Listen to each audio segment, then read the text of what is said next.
It is a journey through the Bible with Mukhwana Isaac. Like, comment, share, and subscribe. Yesterday, we looked at the Israelites on their journey through the wilderness, and of course, we started looking at it. We saw them being fed with manu and quail, which was something that happened in an extraordinary way because but something like partridge used to pass through the Sinai Peninsula in their annual flight northward, and the miracle was that the migration period is over, and so they would normally pass about April. It was then about the beginning of June, so an extension of about that is 2 months. So that is what makes it totally different, extraordinary. Today we continue with that their journey through the wilderness towards Sinai. So you realize Moses had spent much time in Sinai looking after flocks of sheep. He knew that that country very well. He most certainly must have known what manna was. And so when the Israelites asked what it was, Moses answered, "It is the bread which the Lord has given you to eat." Exodus chapter 16, verse 15. And in this way, he was telling them that God Himself was looking after them. In the Sinai Peninsula, there was an insect which feeds greedily on the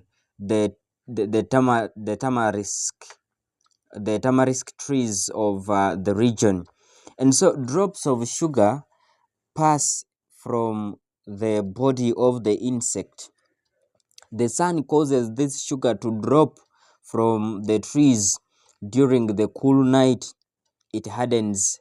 This substance is still the only source of sugar for the Bedouin people of Sinai, and so they still call it manna.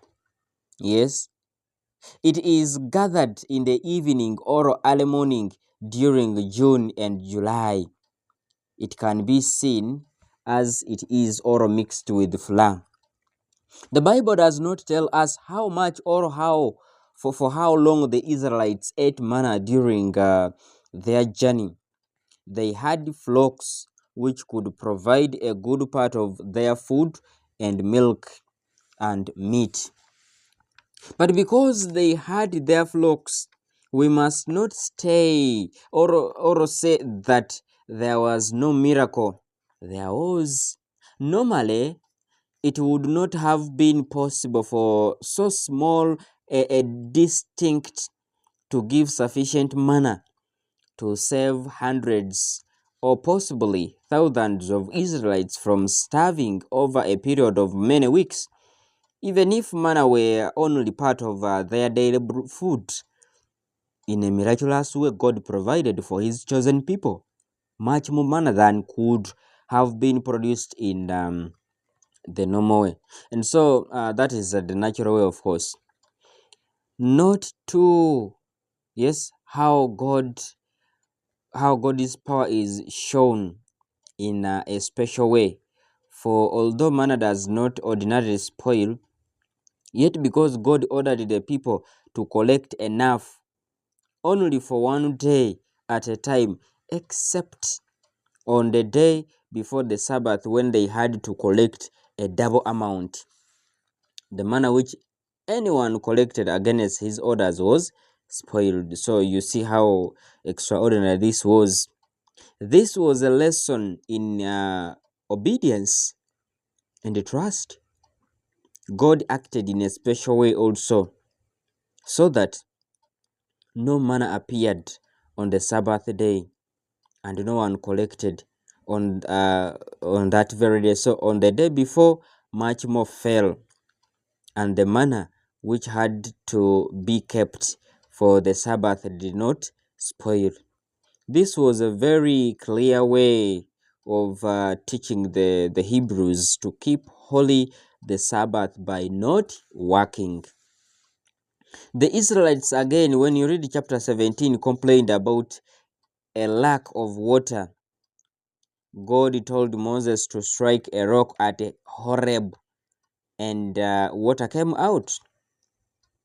And he, that is Moses, called the name of the place Massa and Meribah, because of the fault finding of the children of Israel, and because they put the Lord to the proof by saying, "Is the Lord among us or not?" That is Exodus chapter 17, verse 7.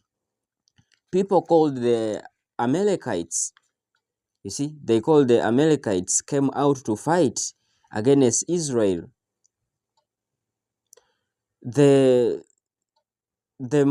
Actually here we see that Moses prayed and Joshua led the Israelites to victory over them. Exodus chapter 17, verse 8 to 10, to 16. This is the first recorded battle that the Israelites fought and won. Jethro, that is Moses' father-in-law, met Moses at Horeb.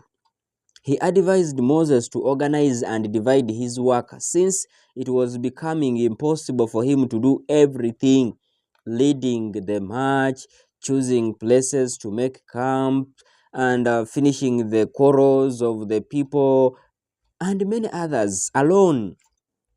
Moses did as Jethro advised and acted as the people's representative before God and made laws. He made officers to look after the many other less important tasks. That is Exodus chapter 18.